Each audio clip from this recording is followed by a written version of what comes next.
girl. My wife and I were going to have a daughter. I remember being at the doctor's office in the ultrasound room.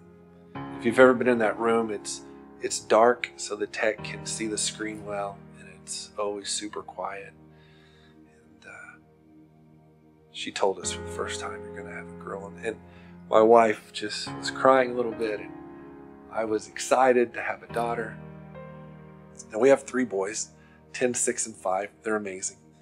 Tammy and I are both in our late 30s, and we were done with kids. Tammy had always said she felt like we should have 4, and I was pretty content with 3. But apparently God took Tammy's side on this one. We were going to have a 4th. As the tech was doing the ultrasound, there was a particular area she was kind of hanging out in, and I said, "Is that her foot?" It's kind of a question because it didn't look like a foot. And she said, "Mm-hmm." I said, "Well, it looks like she has a thumb." The tech agreed. And then as she moved around, we got up to one of the hands, and one of her hands had an extra finger. I counted him multiple times. I said, "Does she have 6 fingers on that hand?" And again, the tech agreed, and the other hand, same thing. So the room changed. It went from being elated that we were going to have a little girl to some confusion, some concern. And I remember that's when I heard this term for the first time, a term that I know very well now. The text said, "Looks like your daughter has polydactyly." After the tech finished the ultrasound, she had us wait for the doctor so the doctor could explain to us more.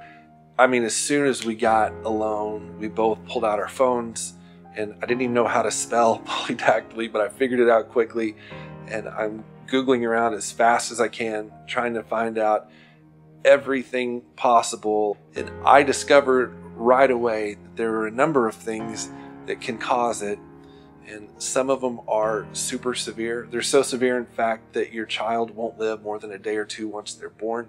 When the doctor finally came in, she was very positive and smiled and sat down, and I said, "Did you see a cleft palate? And you see the shortened leg?" And I'm asking her all these things, and she's like, "No, I looked. And I'll be honest with you, even though she told us, like, "Hey, I've checked it all out. I don't see any markers for anything else," it didn't help. We had a big decision to make. The question was, do we want to do a bunch of tests to maybe get a better look at what's causing the polydactyly? The problem was, all the tests that they do, they just give you information. They don't change anything. So even when we find out that she has trisomy or something like that, they can't fix it. And Tammy and I had already kind of crossed the bridge that no matter what, we're going to have this kid. I mean, even if I just get to love on her for 2 days, I will love my daughter greatly for 2 days and be thankful for the 2 days that I get to hold her and be with my daughter. I got a hold of a doctor that's part of my wife's family and somebody we trust, and I was talking to him on the phone and explaining to him what's going on, and he was really great. I mean, really great. It's just a timely word. A Christian guy at the right time just said, "You know, Dusty, my experience is this." He goes, "There's 2 things." He goes, "Most of the time, she will never even know that she was born like this." He says she'll have that surgery. She's 2 or 3, and she'll never even remember having the extra fingers, the extra toes. The second thing he said is, you know, the other funny thing is parents, they don't remember either. Like, she'll grow up healthy and normal and everything will be fine. And you won't even remember. We were getting close to the baby being here, and we hadn't done any tests. We didn't know anything new. We were still just waiting for that moment whenever she shows up and things are great or things are horrible, we didn't know. And I got up one Sunday to preach, and I just said this. I said, you know, I was made to serve God.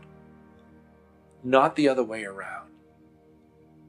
And here in America, we've almost created this superhero God that's supposed to show up at the last minute and save the day and fix our problems. And if that's the God that you've created, the problem is when he doesn't show up, we feel abandoned and we feel like, well, maybe there is no God and maybe God doesn't love me. But I share with our people, I said, the truth is, God wasn't created to serve me. I was created to serve God. So the day comes in middle of the night, just like every movie you've seen. We go into labor. And this is our fourth one, so we know how long to wait and all that stuff. We finally got in the van. We headed over to the hospital, and they had a lot of people there. They didn't ever say this, but I assume it was because they knew the challenges that might be there when the baby is born. So there was a couple of nurses specifically for the baby, and then there was 2 doctors in the room, and another nurse that was there to help Tammy, and an anesthesiologist was in and out. Anyway, just a lot of people. I remember this moment in between contractions when I was thinking, like, this is it. Like, this is the moment where I find out if my daughter's going to be completely healthy or if the countdown starts and I get a couple of days with her. Because we had no idea.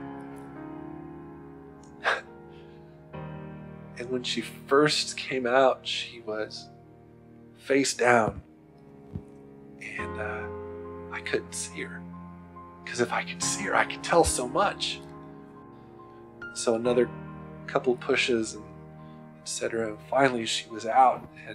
And I remember the doctor taking her, and they kind of prepped Tammy for this. Like, would you like to have her as soon as she's born? And we said yes. And so as soon as she was born, she came out and she set her up on Tammy's chest, and I finally got to see her.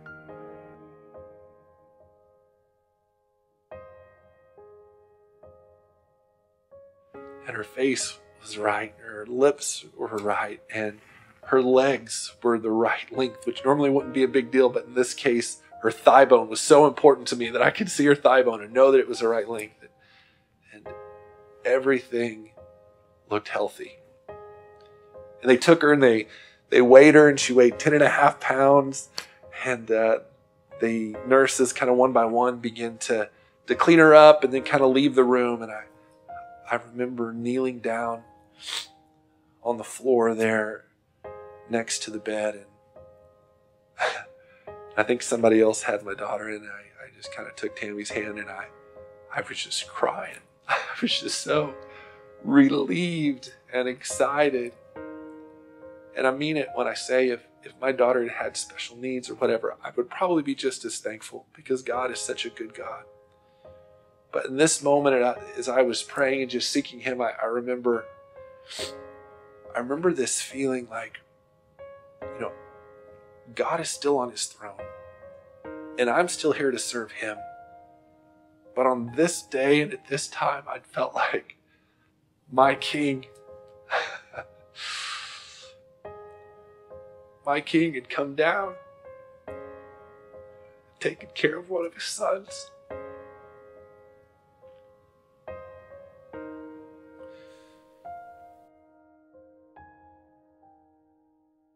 See her eyes light up when she catches a look with her mom or with one of her brothers. And sometimes you can't help but notice these crazy extra fingers that she won't have much longer. I remember what that doctor said, that she'll never even know that she had them. She'll never remember. But I know this to be true, that we will never forget.